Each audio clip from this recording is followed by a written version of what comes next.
Gálatas capítulo 4.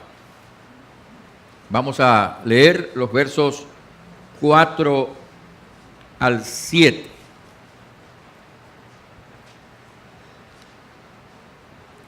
Gálatas capítulo 4, los versos 4 al 7. Dice la palabra de Dios: pero cuando vino el cumplimiento del tiempo, Dios envió a su Hijo, nacido de mujer y nacido bajo la ley, para que redimiese a los que estaban bajo la ley, a fin de que recibiésemos la adopción de hijos. Y por cuanto sois hijos, Dios envió a vuestros corazones el Espíritu de su Hijo, el cual clama: Abba, Padre. Así que ya no eres esclavo, sino hijo. Y si hijo, también heredero de Dios por medio de Cristo. Amén y amén. Vamos a orar. Padre, gracias te damos por la palabra del Espíritu, la palabra inspirada por el Espíritu Santo. Rogamos, Padre, que nos des gracia para que podamos entenderla adecuadamente, compartirla exactamente,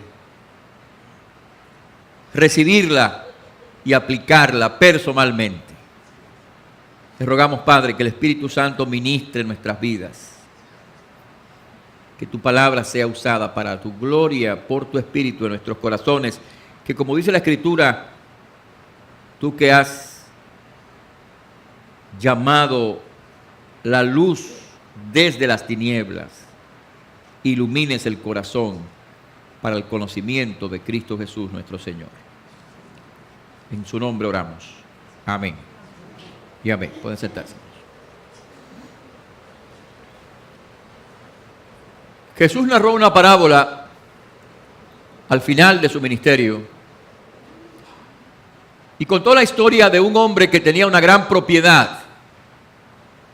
Un hombre que había comprado una viña, es decir, un terreno sembrado de uvas, había cercado el terreno, había construido una torre y después de todos esos preparativos arrendó el lugar a otras personas.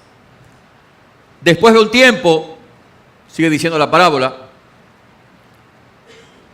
el Señor mandó a su siervo a buscar el producto, los beneficios de aquel terreno, de aquel campo cultivado.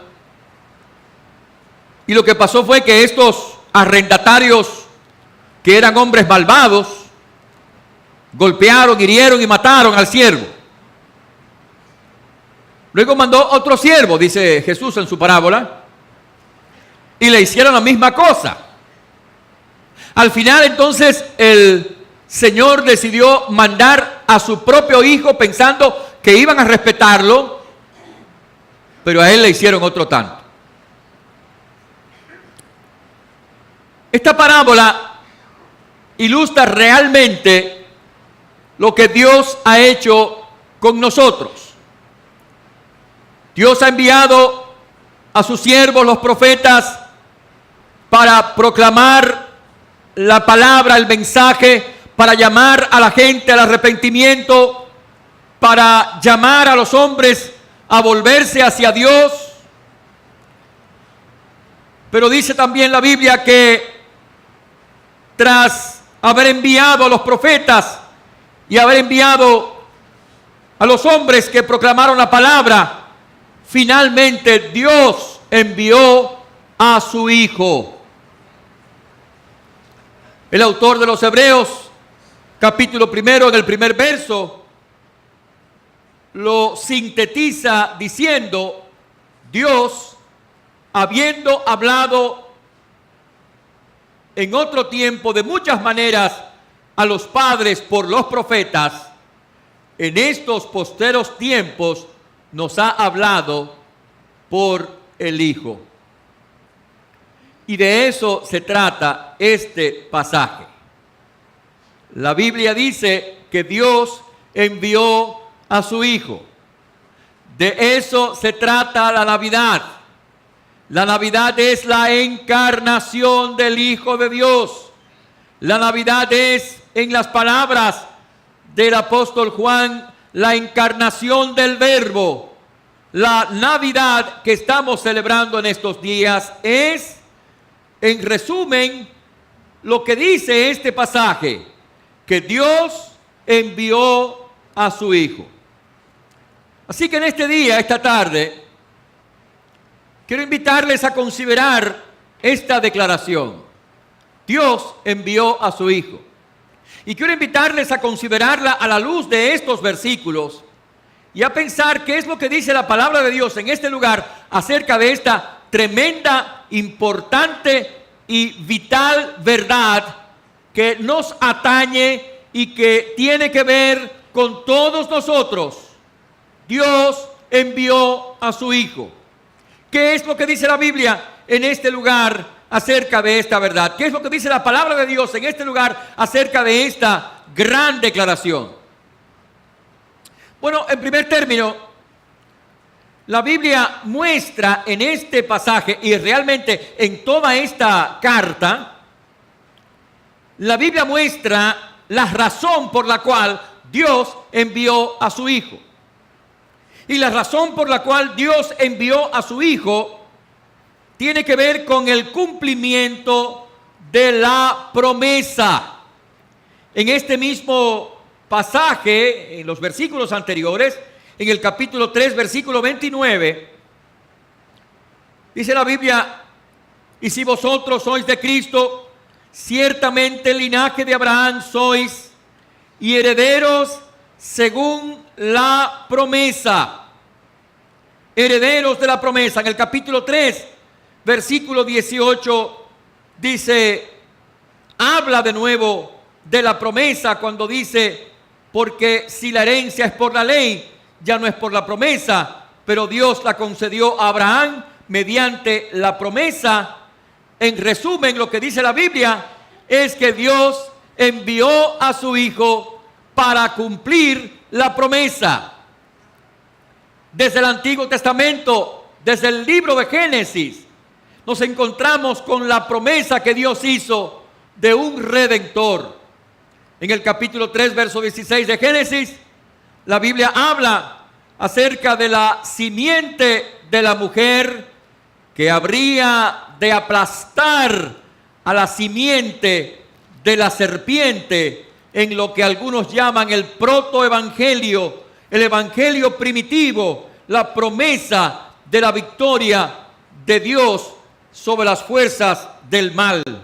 En el mismo libro de Génesis, en el capítulo 49, en el verso 10, la palabra promete diciendo: no será quitado el cetro de Judá, ni el legislador de entre sus pies, hasta que venga Silo, y a él se congregarán los pueblos. Desde muy temprano en la profecía bíblica, Dios promete la redención. En el capítulo 12, verso 3 del libro de Génesis, Dios le dice a Abraham: en ti serán benditas todas las gentes, toda la gente de la tierra, en ti serán benditas todos los pueblos de la tierra. Y la Biblia dice que el cumplimiento de esa promesa se halla en Jesucristo. Desde el Antiguo Testamento, desde tiempos lejanos, Dios había prometido el advenimiento de un Mesías, de la raíz de David, el renuevo que habría de brotar y que habría de ser el rey de Israel para siempre. Dios envió a su Hijo en cumplimiento de esa palabra. Dios envió a su Hijo en cumplimiento de la promesa que Dios hizo tiempo atrás, desde siglos pretéritos. Dios cumplió su palabra al enviar a su Hijo Jesucristo por nosotros. Por eso, cuando Simeón, aquel anciano que estaba en el templo cuando Jesús fue llevado a ser presentado delante del Señor, cuando Simeón tomó en sus manos al niño, dijo: movido por el Espíritu Santo. Ahora, Señor, despides a tu siervo en paz, conforme a tu palabra, porque han visto mis ojos tu salvación, la cual has preparado en presencia de todos los pueblos, luz para revelación de los gentiles y gloria de tu pueblo Israel. La razón por la cual Dios envió a su Hijo es en cumplimiento, es para cumplir la palabra profética, la promesa, esa promesa que corre a través de todo el Antiguo Testamento hasta llegar al momento del cumplimiento de la palabra y de la promesa profética. Porque Dios siempre cumple sus promesas, porque Dios siempre cumple su palabra. Por eso el evangelista San Juan dice que la ley por medio de Moisés fue dada, pero la gracia y la verdad vinieron por medio de Jesucristo. Y cuando la Biblia dice que la verdad vino por medio de Jesucristo, lo que quiere decir es que por medio de Cristo Dios cumplió su palabra, o sea, que Dios cumplió su promesa, que Dios es fiel. Cristo es la fidelidad de Dios expresada en esta tierra. Cristo es la verdad de Dios expresada en este mundo, porque Dios cumple su palabra, porque Dios cumple su promesa y la cumple en Jesucristo. El apóstol San Pablo lo dice de manera inmejorable en las palabras de 2 de Corintios capítulo 1, cuando dice la palabra de Dios, porque todas las promesas de Dios son en Él sí y en Él amén por medio de nosotros para la gloria de Dios. Dios cumple su palabra, Dios cumple su promesa, esa promesa largamente esperada, largamente anhelada, se cumplió aquella noche de aquella primera Navidad, cuando Dios envió a su Hijo. Pero este pasaje no solamente dice la razón por la cual Dios envió a su Hijo. El pasaje también habla del momento en el cual Dios envió a su Hijo. El versículo 4 dice, pero cuando vino el cumplimiento del tiempo. En otras palabras, Dios envió a su Hijo en el momento preciso, en la hora adecuada. Otras versiones de la Biblia dicen, cuando llegó el plazo, cuando se cumplió el plazo, Dios envió a su Hijo. Jesucristo vino en la hora acordada y determinada por Dios. Jesucristo nació en el momento preciso, en la hora en que en el propósito soberano de Dios, Dios había determinado que el Verbo se hiciera carne, había determinado que aquel que estuvo con Él en la eternidad y en la creación se hiciera uno con nosotros y naciera en este mundo, en la hora y en el momento preciso y determinado por la voluntad soberana de Dios. Cuando vino el cumplimiento del tiempo, en el momento adecuado, en el plazo fijado, Dios envió a su Hijo. Y algunos han reflexionado acerca de esto. Y han reflexionado acerca de las condiciones que se daban en el momento en que Jesús nació. Y pensando en esto que dice el versículo, cuando vino el cumplimiento del tiempo, algunos han meditado en esto y han pensado en cuáles condiciones, cuán adecuadas eran las condiciones en aquella época cuando Jesús nació. Por ejemplo, algunos hablan de que en el momento en que Jesús nació, había lo que se llama en la historia la Pax X, en latín, paz Z en español, la paz romana. O sea, el imperio romano había a fuerza, por supuesto, había impuesto sus leyes, había impuesto su gobierno, y en todo el imperio romano, en el momento en que Jesús nace, había paz, había tranquilidad. Había una paz relativa, por supuesto, pero el mundo gozó durante décadas y décadas de una paz bastante estable, lo que significa que los predicadores y misioneros que proclamaban el evangelio podían tener una relativa seguridad de ir por los caminos y por las veredas y por las ciudades proclamando el evangelio, aprovechando el ambiente y la atmósfera de paz que había en ese momento impuesta por el imperio romano. Además, algunos dicen que el imperio romano creó en ese momento un sistema de carreteras que facilitaba el tránsito de la gente.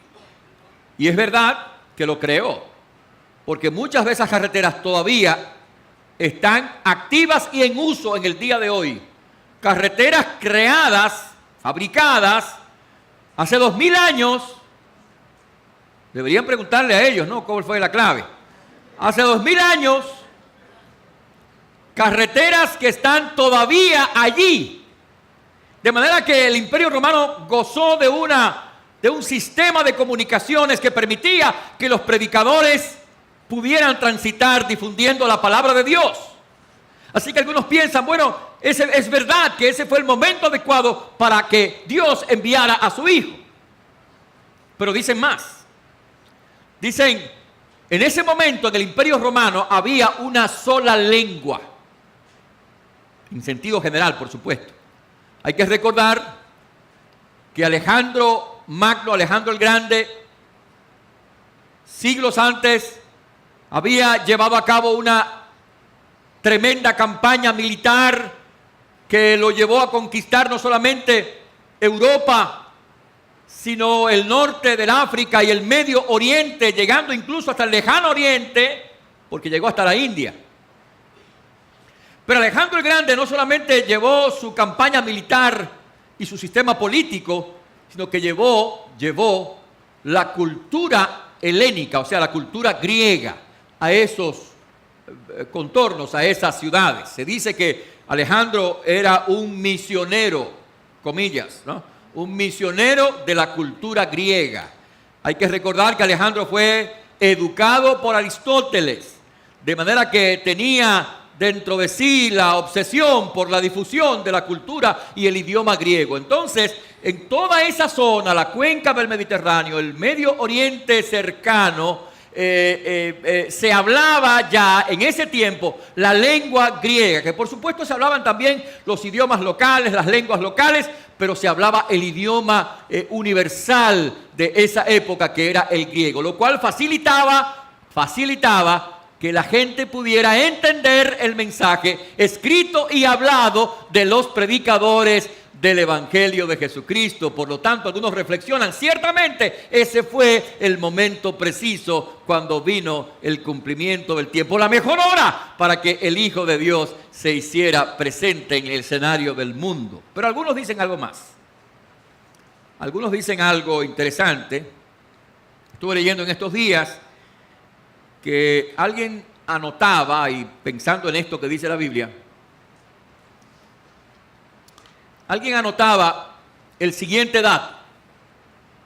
Decía que en el mundo han existido, escuche bien, desde Adán y Eva para acá, desde la primera pareja, desde el primer hombre y mujer, para nuestros días, en el mundo han existido, dice, según los cálculos de estos científicos, han existido 105.000 millones de seres humanos. 105.000 millones de habitantes han existido a lo largo y ancho de la historia de la humanidad. Pero el momento en que Jesús nació, solamente de esos 105.000 millones habían vivido sobre la faz de la tierra el 2%. Lo que significa que el otro 98% ha existido después del nacimiento de Jesucristo.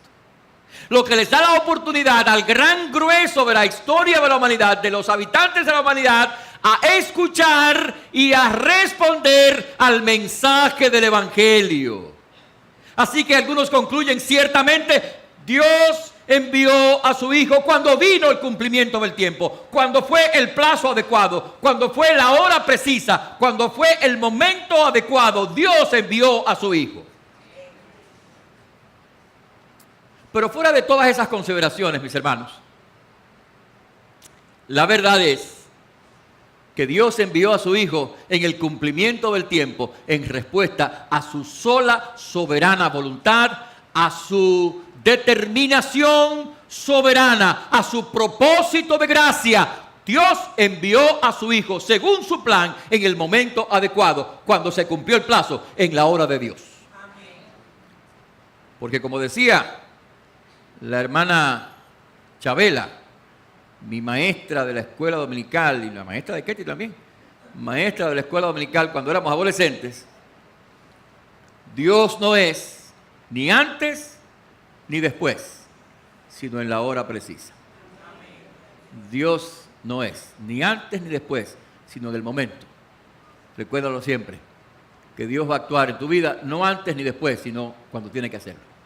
Dios envió a su Hijo en el cumplimiento del tiempo, porque Dios es soberano, Dios de gracia. Pero la Biblia no solamente dice en este pasaje, o nos muestra en este pasaje, no solo la razón por la cual Dios envió a su Hijo, no solo el momento en el cual Dios envió a su Hijo, el cumplimiento del tiempo, sino la manera como Dios envió a su Hijo. Porque el verso 4 dice, Dios envió a su Hijo, nacido de mujer y nacido bajo la ley. Nacido de mujer y nacido bajo la ley. Ahora, cuando la Biblia habla de Jesucristo como el Hijo de Dios, está hablando de su plena divinidad. Cuando la Biblia habla de Jesús como el Hijo de Dios, lo dice en un sentido muy particular. Cristo es el Hijo de Dios no en el mismo sentido en que usted y yo somos hijos de Dios, sino que en un sentido muy particular. Lo dice como sinónimo de su naturaleza divina. Lo dice como expresión de su naturaleza de Dios. Cuando la Biblia dice que Dios envió a su Hijo, cuando Dios, dice la Biblia, llama a Jesucristo el Hijo de Dios, está hablando de su naturaleza divina, de que Cristo es Dios. Tal como lo muestra San Juan capítulo 5, verso 18. Juan 5, 18 dice, y si quiere leemos el 17, ¿no? Juan 5, 17 y 18 dice, y Jesús les respondió, mi Padre hasta ahora trabaja y yo trabajo. Verso 18, por esto los judíos aún más procuraban matarle, atención a esto, porque no solo quebrantaba el día de reposo, sino que también decía que Dios era su propio Padre, haciéndose igual a Dios.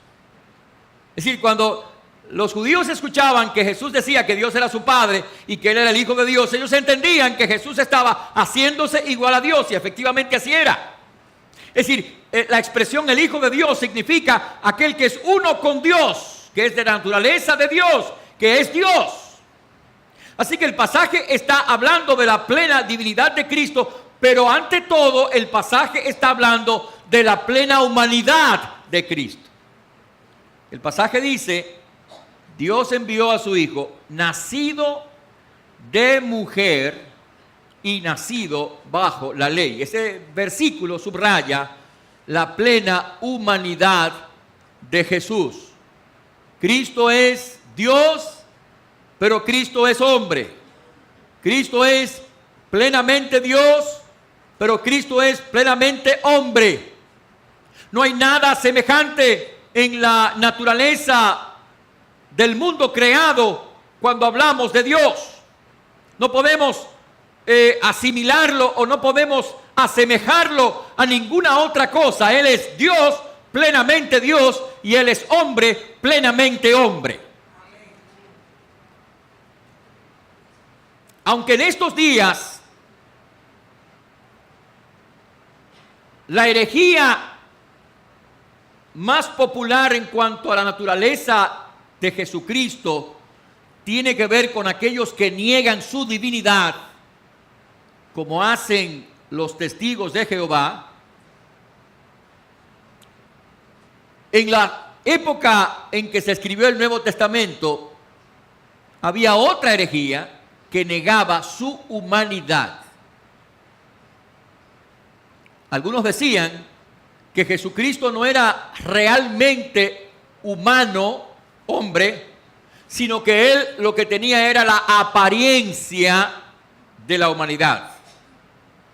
Otros decían que el verbo de Dios, el verbo divino, se había encarnado en Jesús en el momento del bautismo, pero que cuando fue a la cruz, ese verbo divino salió de Jesús y solamente quedó el hombre Jesús.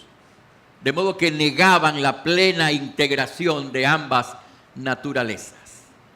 Por eso los escritores del Nuevo Testamento combaten tanto la herejía de aquellos que negaban la plena divinidad de Jesús, como también la de aquellos que negaban la plena humanidad. Así, el apóstol Juan, escribiendo en su primera carta, mire conmigo, primera de Juan, capítulo 4, los primeros 2 versículos. El apóstol Juan, escribiendo en su primera carta, capítulo 4, versos 1 y 2, dice: amados, no creáis a todo espíritu, sino probad los espíritus si son de Dios, porque muchos falsos profetas han salido por el mundo. Ahora mire el versículo 2. En esto conoced el Espíritu de Dios. Todo espíritu que confiesa que Jesucristo ha venido en carne es de Dios. Y todo espíritu que no confiesa que Jesucristo ha venido en carne no es de Dios. Y este es el espíritu del anticristo, el cual vosotros habéis oído que viene y que ahora ya está en el mundo. La Biblia dice en este lugar, hermanos, que aquellos que niegan la plena humanidad de Jesús están realmente promoviendo una doctrina absolutamente falsa. Dios envió a su Hijo encarnándose en la Virgen María. Dios envió a su Hijo para convertirse en uno de nosotros. Dios envió a su Hijo para ser humano, un ser humano, un hombre como nosotros.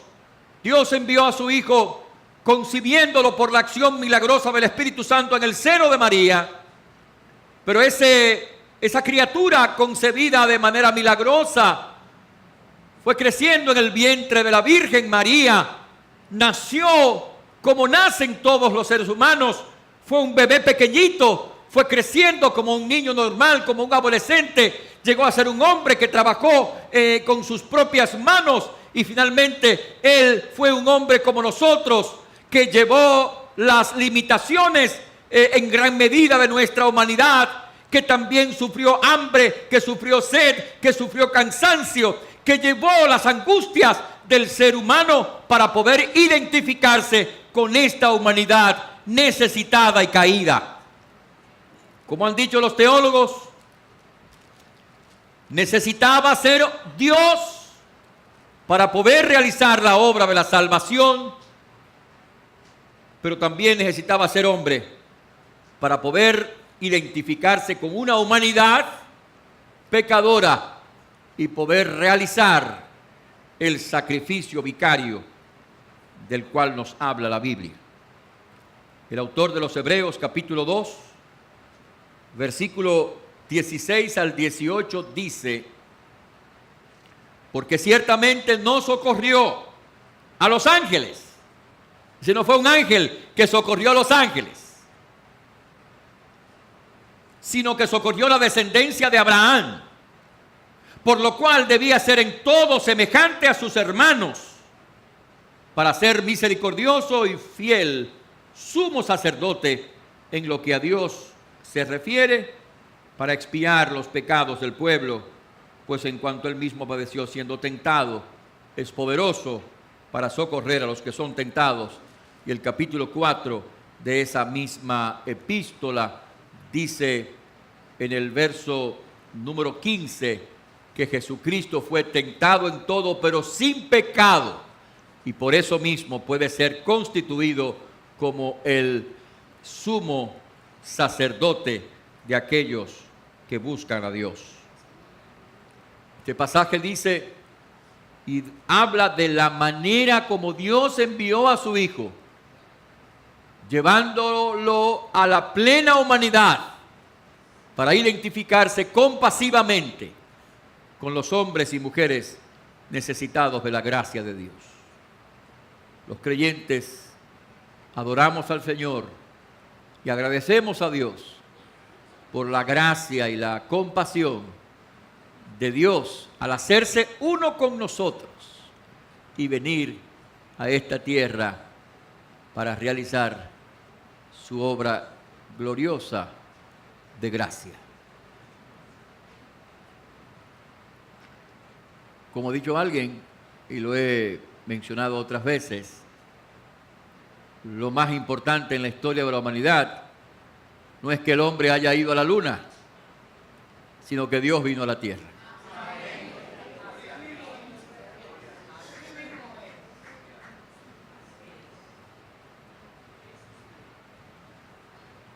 Pero este pasaje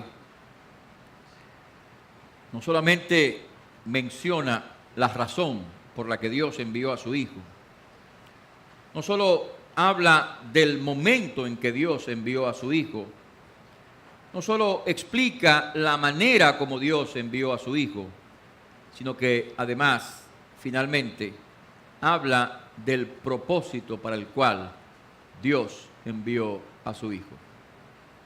El verso 4 y 5 dice: pero cuando vino el cumplimiento del tiempo, Dios envió a su Hijo, nacido de mujer y nacido bajo la ley, para que redimiese a los que estaban bajo la ley, a fin de que recibiéramos la adopción de hijos. Y por cuanto sois hijos, Dios envió a vuestros corazones el espíritu de su Hijo, el cual clamaba: Padre. Así que ya no eres esclavo, sino hijo, y si hijo, también heredero de Dios por medio de Cristo. Dios envió a su Hijo para que nosotros fuéramos redimidos. Y la palabra redimido significa lo mismo que rescatado. Rescatados, redimidos.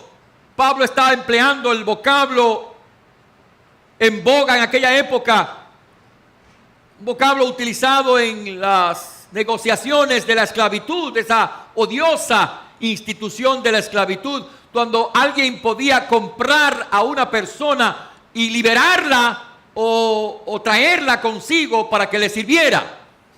El apóstol está utilizando esta misma palabra que se repite o se menciona antes en el capítulo 3, versículo 13, y cuando habla de redención está diciendo que el Señor nos ha rescatado.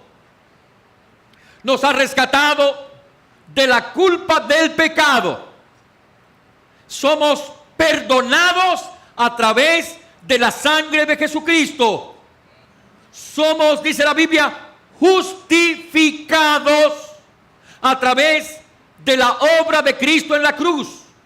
Cuando alguien es justificado, en el lenguaje de las leyes de aquella época,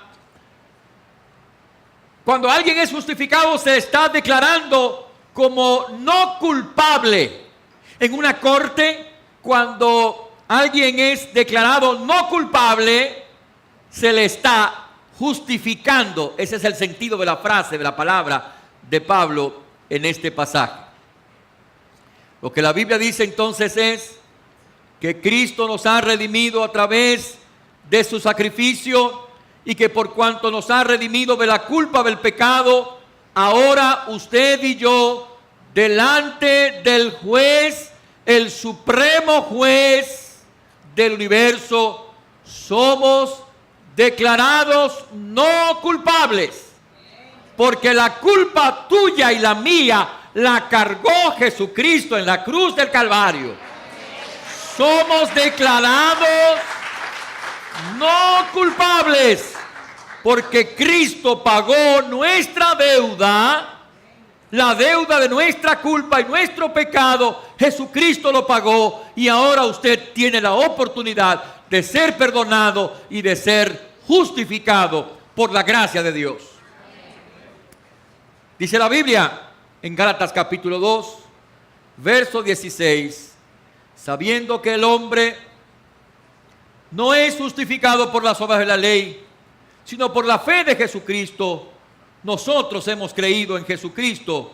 Nosotros hemos creído en Jesucristo para ser justificados por la fe y no por las obras de la ley, por cuanto por las obras de la ley nadie será justificado.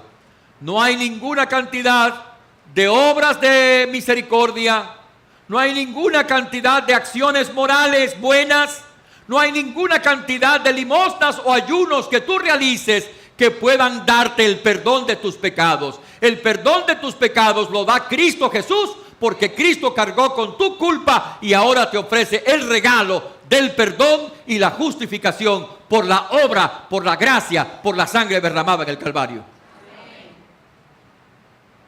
Y si en el día de hoy todavía no has recibido esta justificación de gracia, este perdón de pecados, si todavía no has sido redimido de la culpa del pecado, en el día de hoy puedes ser redimido, puedes recibir ese regalo. Cristo nos ha redimido no solamente de la culpa, sino también de la esclavitud. El pecado esclaviza. El pecado esclaviza. Cristo Jesús ha roto las cadenas de la esclavitud para que nosotros podamos tener libertad para servir al Dios vivo y verdadero. La palabra lo declara claramente en la carta del apóstol Pablo a los Romanos, en el capítulo 3, la Biblia dice en el verso 18, y libertados del pecado, vinisteis a ser siervos de la justicia.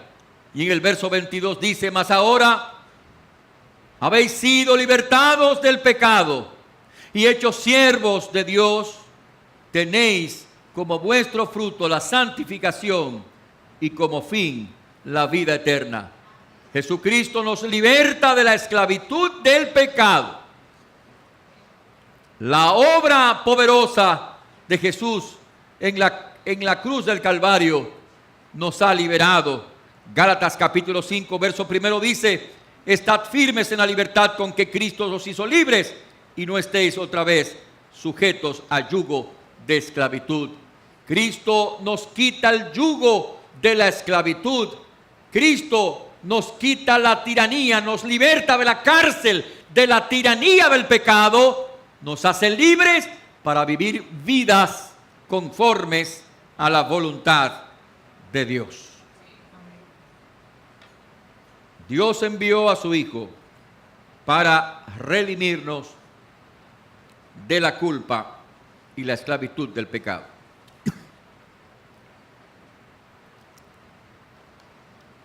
Pero también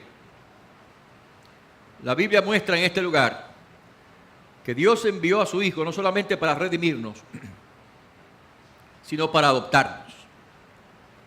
El verso 5 dice, para que redimiese a los que estaban bajo la ley, a fin de que recibiésemos, atención, la adopción de hijos.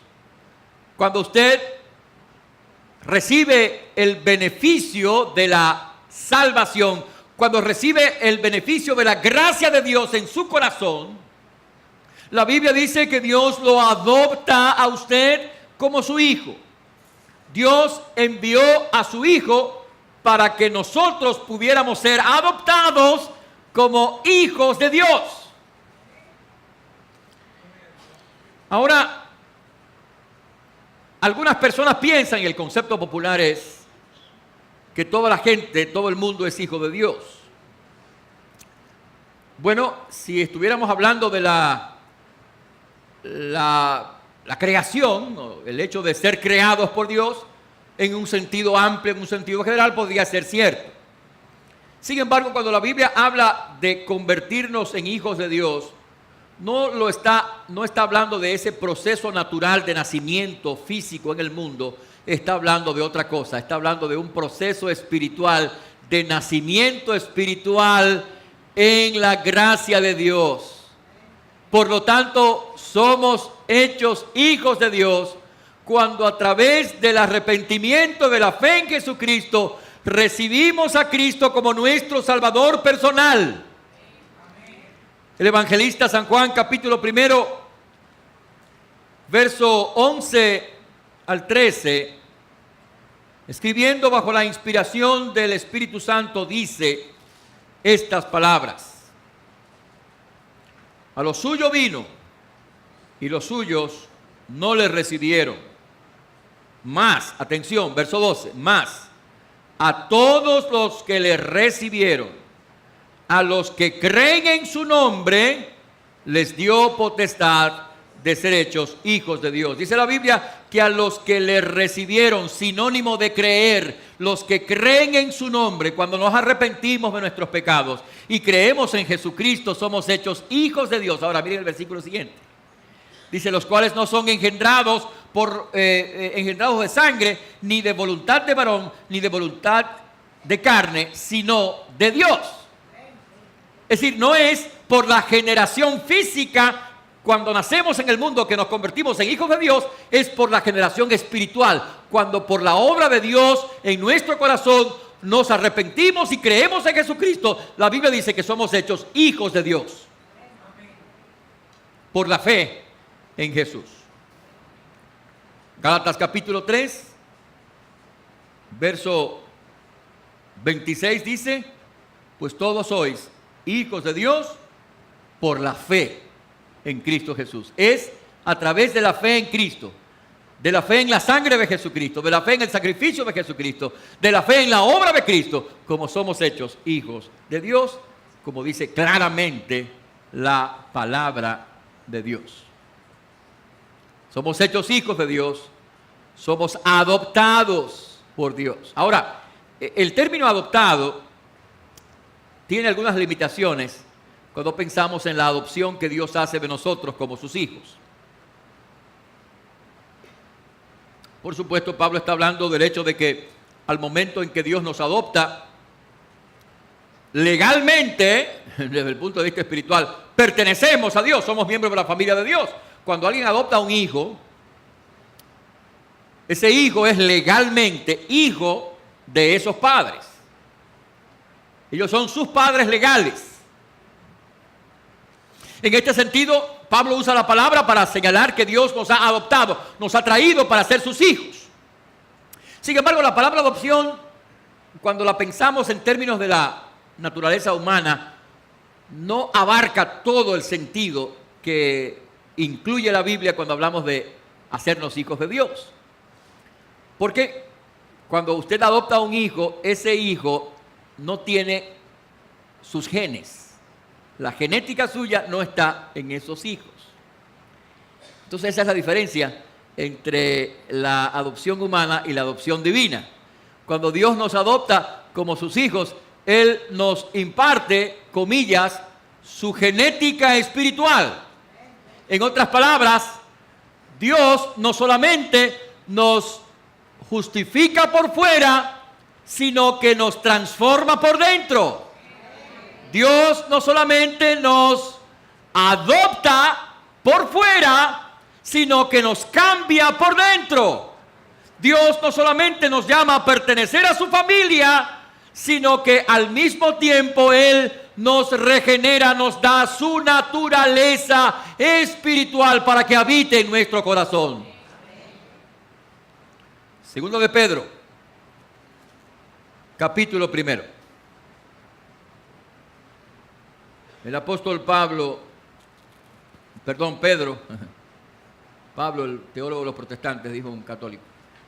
El apóstol Pedro dice, capítulo 1, versos 3 y 4.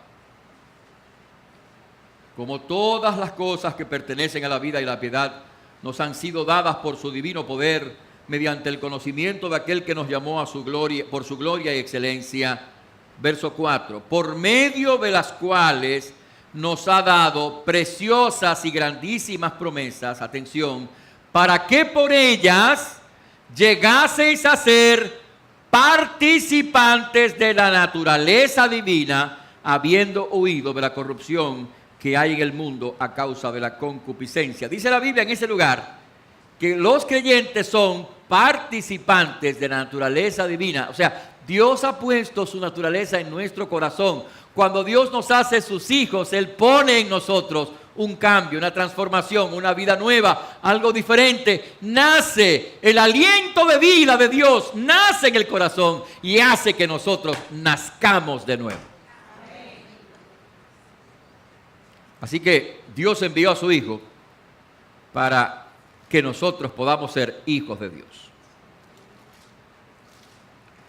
Además, Dios envió a su Hijo para que nosotros podamos tener el Espíritu Santo en nuestro corazón.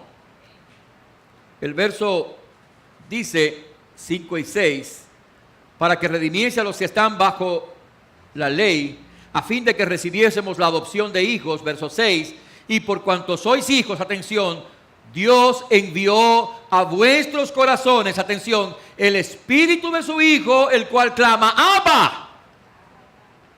Abba. Abba es una expresión aramea. Pablo está insertando en el texto griego una expresión aramea. El arameo era el idioma que se hablaba en Israel en los tiempos de Jesús. Y la palabra Abba significa padre o significa, a ver, para decirlo en español, sería algo así como papi, hablando de su papá, o daddy en inglés. Es decir, es una expresión cariñosa para hablar de su papá.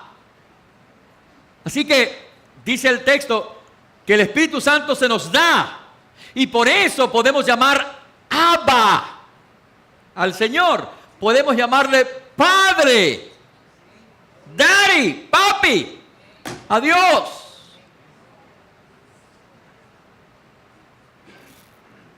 Algunos hermanos de nuestra iglesia, y quiero decirles que a mí me gusta escuchar eso cuando oigo las oraciones de algunos hermanos de la iglesia que le dicen a Dios, usted,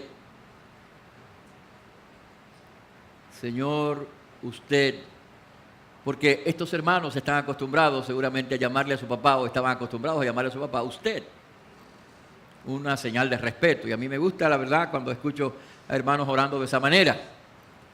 Pero de todas formas la Biblia nos autoriza para que usemos términos de cariño y de amor y de confianza hacia el Señor. Podemos acercarnos como un niño se acerca a su papá y le dice Daddy, papi, con cariño, porque Dios es nuestro Padre y el Espíritu Santo está en el corazón para eso, para que con ternura nos acerquemos al Señor. Dios envió a su Hijo para que el Espíritu Santo habite en nuestro corazón, porque es la obra del Espíritu Santo la que transforma, es la obra del Espíritu Santo la que nos hace nacer de nuevo, es la obra del Espíritu Santo la que nos da un corazón nuevo, es la obra del Espíritu Santo la que nos ayuda a caminar como cristianos en esta vida. No somos nosotros solos. Cuando alguien recibe a Cristo, no está solo. No es usted, repito 1000 veces, no es usted llevando la religión, es Cristo llevándola a usted a través del Espíritu Santo. Esa es la gracia de Dios. Así que al momento de recibir a Cristo, escúchame bien, Dios envía a tu corazón el Espíritu Santo. Quiero subrayar dos cosas. He oído a algunos hermanos muy respetables, predicadores con los que yo no me puedo colocar al lado. Decir, sin embargo, y quiero corregir esa declaración en nuestro ambiente, ¿no? Acá. Decir que no es propio decir que Cristo venga al corazón, porque esa es una expresión, dicen ellos, muy mística. Si fuera así, entonces tendríamos que llegar a la conclusión de que la que es muy mística es la Biblia. Porque es la Biblia la que dice en este pasaje que Dios envió su Espíritu a nuestros corazones. Porque ¿dónde es que recibimos a Jesucristo si no podemos decir que es en el corazón? ¿A dónde? Y por si acaso no fuera suficiente mis limitadas palabras, entonces volvamos a la Escritura en el capítulo 3 de Efesios, versículo 17, para que habite Cristo por la fe en vuestros corazones. Y yo digo esto con todo respeto de los que piensan de forma contraria, porque yo he visto declaraciones públicas hechas en Facebook, la teología de Facebook, diciendo que no es propio decir que recibo a Cristo en mi corazón. Yo creo que es muy propio. Primero, porque Juan 1:12 indica que recibir es sinónimo de creer. Y segundo, en el corazón, porque aquí dice la Biblia, habite Cristo en el corazón. Cerrado este tema, vayamos al otro. El hecho de que ciertamente al momento de que Cristo viene a tu corazón, Dios, dice la Biblia, envía el Espíritu Santo a tu corazón. Gálatas 3:26 dice, y por cuanto sois hijos,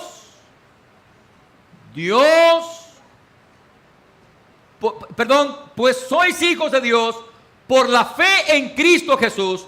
Y entonces Gálatas 4, versículo 6 dice, y por cuanto sois hijos, Dios envió el Espíritu de su Hijo a vuestros corazones. Lo que quiere decir que al momento en que tú por la fe y el arrepentimiento recibes a Cristo, en ese momento el Espíritu Santo viene a morar a tu corazón. Porque ¿de qué otra manera viene Cristo a tu vida sino por medio del Espíritu Santo? ¿Quién es que hace la obra en el corazón si no es el Espíritu Santo?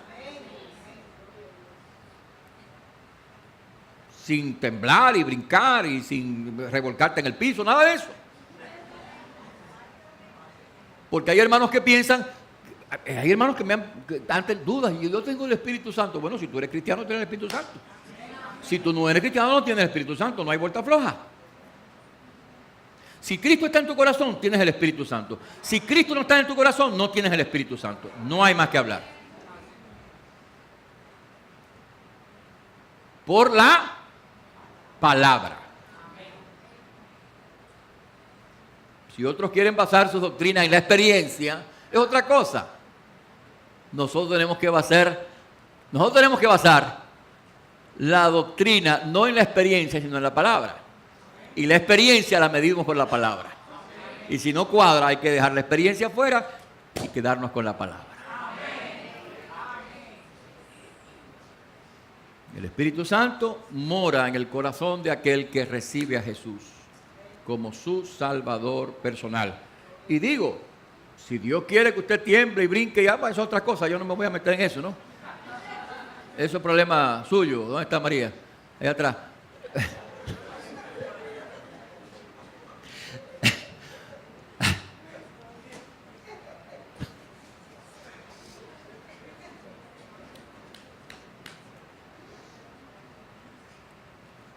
Bueno.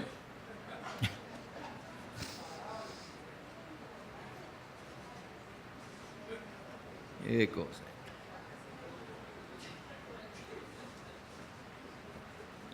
Entonces, mis hermanos, la palabra dice que Dios envió a su Hijo al mundo para que fuéramos redimidos, para redimirnos, para adoptarnos, para que recibiéramos el Espíritu Santo Y para, finalmente, verso 7, para que recibiéramos la herencia. Así que ya no eres esclavo, verso 7, sino hijo, y si hijo también, atención, heredero de Dios, por medio de Cristo. Cuando uno es convertido, escúchame bien, cuando uno es convertido en un hijo de Dios, uno es inmediatamente heredero de las promesas de Dios, heredero del reino de Dios, heredero de la palabra de Dios, heredero de la vida eterna que Dios nos ofrece en Jesucristo. El apóstol Pablo llega a decir y a reiterar esa verdad en el capítulo 8 de la carta a los Romanos.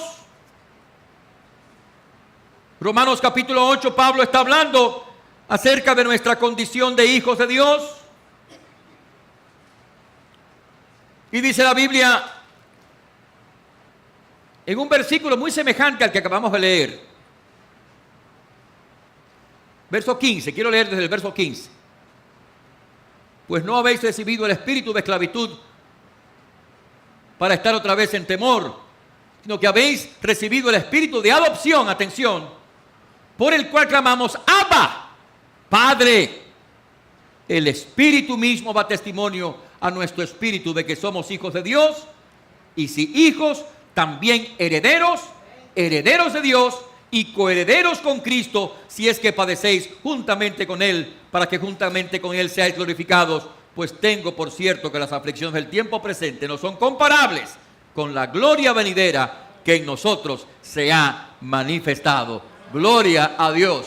Los creyentes son herederos de la promesa de la vida eterna. Una herencia gloriosa, permanente, eterna, duradera, para siempre. La Biblia dice en 1 de Pedro, capítulo 1, versos 3 y 4, bendito sea el Dios y Padre de nuestro Señor Jesucristo, que según su grande misericordia nos hizo renacer para una esperanza viva por la resurrección de Jesucristo de los muertos. Atención a esto, para una herencia, atención, para una herencia incorruptible, incontaminada e inmarcesible, reservada en los cielos para vosotros que sois guardados por el poder de Dios mediante la fe para alcanzar la salvación que está preparada para ser manifestada en el tiempo postrero. Una herencia que no puede ser contaminada, que no puede ser marchitada, que no puede ser destruida, una herencia permanente, segura y eterna en los cielos. Porque somos adoptados hijos de Dios. Cuando somos adoptados hijos de Dios, somos herederos de Dios. El emperador Julio César no tuvo hijos propios, pero él adoptó a su sobrino nieto como su hijo. Y su sobrino nieto heredó no solamente sus bienes y fortuna, sino su imperio. Este fue Augusto César, el que después adoptó el nombre de Augusto César, que llegó a ser un gran emperador. Cuando somos adoptados, hijos de Dios, somos herederos del reino de los cielos, del reino de Dios, un reino que no puede ser destruido, que está guardado y asegurado en las manos del Señor. Porque las herencias humanas pueden destruirse y acabarse. Mi abuela y sus hermanos, mi abuela materna y sus hermanos recibieron una herencia. Pero uno de los hermanos, que no tenía un corazón muy bueno, engañó al resto y se apropió de la herencia. Le hizo firmar documentos a la hermana, mi abuela, y él se quedó con la parte de la herencia que le tocaba a ella. Se fue a vivir su vida por el mundo, a disfrutar de una herencia no muy bien habida. Pero al pasar los años, le pasó como al hijo pródigo. Se le acabó el dinero, se le acabó la fortuna, se le acabaron los amigos, se le acabó la salud. Y fue a parar a la casa de la abuela, quien lo recibió, lo atendió hasta el día en que él cerró los ojos. Porque las herencias humanas pueden pasar de una mano a otra, las herencias humanas pueden destruirse y acabarse, pero la herencia que Dios te da a través de Jesucristo permanece para siempre. Jesús dice, mis ovejas oyen mi voz, y yo las conozco y me siguen, y yo les doy vida eterna, y no perecerán jamás, ni nadie las arrebatará de mi mano. Gloria al Señor. Esa es la seguridad que tiene todo creyente en Jesucristo. La misma seguridad que tuvo nuestra hermana Janet Alviares, quien me decía de su paz y reflejaba sin decírmelo tranquilidad y paz. Y su preocupación no era que se iba a morir porque sabía que se iba a morir. Habló conmigo, pero no preocupada porque se iba a morir porque ella estaba segura y estaba tranquila, sino porque quería que su familia supiera que ella estaría bien y ella quería que su familia también estuviera tranquila y en paz. Porque aquellos que creen en Jesucristo tienen seguridad eterna, herencia eterna, guardada por el poder de Dios. Si tú eres un creyente, si tú has recibido a Jesús, esa es la seguridad que tú tienes, esa es la herencia que tú tienes, esa es la posesión que Dios te dará cuando llegue la hora final en tu vida. Pero si en el día de hoy todavía no has tenido esa seguridad, no tienes esa segura experiencia de recibir a Cristo y recibir la herencia, de asegurar que tienes una herencia en tu corazón, entonces hoy tú puedes arrepentirte de tus pecados y decirle a Cristo, Señor, sálvame, yo te recibo en mi vida como mi Señor y mi Salvador. Esa parábola que Jesús narró retrata perfectamente lo que este pasaje dice.